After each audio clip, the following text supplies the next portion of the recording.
A Winter Olympics overshadowed by rights concerns and COVID will officially begin in Beijing on Friday, 11 p.m. Australian Eastern Daylight Time, with an opening ceremony at the Bird's Nest Stadium.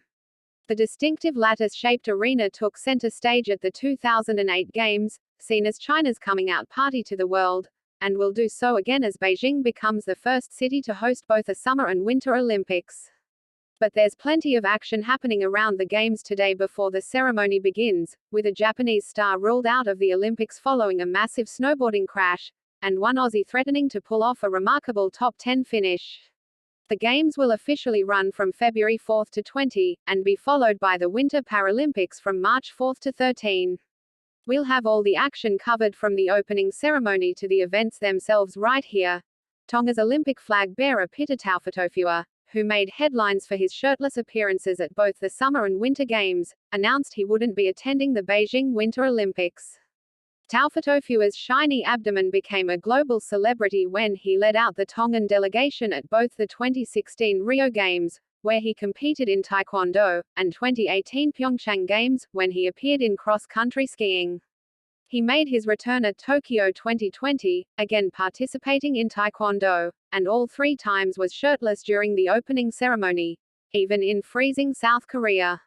But Taufotofua didn't make the trip to Beijing to help raise money for relief efforts in Tonga following the Hunga Tonga volcano eruption and ensuing tsunami. 3 Olympics in a row. I have been blessed with all of your kindness. The last 2 years, competition and travel has been non-existent. Not everything is in our control. That said, I embrace both the good and the bad as part of life, and I do so with a smile, he wrote on social media. This time I will not be sharing the Beijing Olympic Games with you all. But I continue with joy as I prepare to support all the Olympians who have worked so hard to represent their countries. They are all flag bearers, that all stand for that voice within that calls us all to become our very best. Right now I have another task that calls me, I must answer. But make no mistake, my sword is sharp and my mind is ready. I am just getting started. We have something up our sleeve, an idea, a feat, a dream. It lives next to the impossible, a place that excites me. Thank you all for continuing to share this quest. Your support means everything. Somewhere inside each and every one of you there is an Olympian. Paris, we are coming. Australia's first ever curling Olympians Tali Gill and Dean Hewitt are on the brink of elimination after another heartbreaking loss in the mixed doubles. With 10 teams competing and the top 4 qualifying for the semi-finals, the 0-3 Aussies needed a big day against top contenders Sweden and Great Britain. But they fell just 1 point short of a miraculous comeback against heavyweights Sweden to begin the day. Needing 3 points to tie the score and send it to additional ends, Gill's last-ditch throw saw the Aussie claim 2 points, finishing 7-6 losers. Then the Aussies stormed back and took 2 points in the final end to force extras against the Brits but then lost 9-8 in overtime. Sitting 0-5, the Aussies must realistically win all of their remaining matches and then hope for the best to qualify for the semis. Japanese snowboarder Rina Yoshika has been ruled out of the Beijing Olympics after a horror crash in practice on Thursday. It took 20 minutes for an ambulance to remove her from the snowboard slopestyle course after she injured her spine coming off a jump on the course at the Genting Snow Park.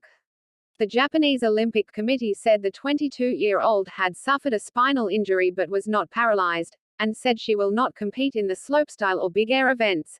Australia's first ever 3-time Olympic luge competitor Alexander Falazzo has made a huge statement of intent as he looks to smash his own Australian record at the Games. Falazzo made Australian history by claiming a best-ever result of 28th in the 2018 Olympics, before taking a 16-month break from the sport during the coronavirus pandemic. Now he's returned to action, and is in top form as he looks to smash his own record. After 4 practice runs on the track, Falazzo's best was 6th out of his group of 18 athletes, with 35 competitors overall. But on Friday, in his 5th practice run, Falazzo scorched down the ice at a top speed of 130.4 km per hour to finish in 58.300 s, a remarkable improvement of over half a second on his previous best time of 58.878 s. In a combined session with all 35 athletes, his time was good enough for 12th overall. Conditions were faster than in previous days, with 5 athletes going under 58 seconds. Falazzo backed it up with a 58.569s, good enough for 15th overall. Luge competition based on the combined times across 4 runs, 2 on Saturday night, 2 on Sunday night, meaning consistency is crucial, and after his first practice run, all 5 of his next practice runs have been under 59 seconds. I'm going a lot better each day through track walks, systematic training and full training runs, so I'm feeling confident going into tomorrow, the 26-year-old said. I'm looking at putting together 4 runs that I'm proud of, first of all. That's the most important thing, he added of his aim for the competition. Then where I'm at the end of the event of the competition, I'll be happy if I can put those clean rounds together. The way the season's been progressing, I think a top 15 finish is a reasonable goal, and that's what I'll be trying to achieve. Some spectators will be present at the opening ceremony, but it is unclear how many, and, like sports events at the Games, tickets were not sold to the general public because of the pandemic. The ceremony is the mastermind of acclaimed Chinese film director Zhang Yimou, who was behind the 2008 extravaganza, and will take around 2 hours.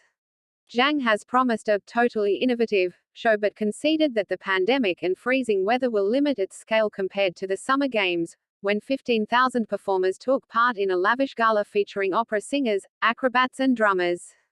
This time there will be about 3,000 performers and themes will include environmental protection and low carbon emission, Zhang previously told state media. But China's assertion that these will be green games has been challenged by some experts because they will take place in one of the driest places in the country and on almost entirely man-made snow.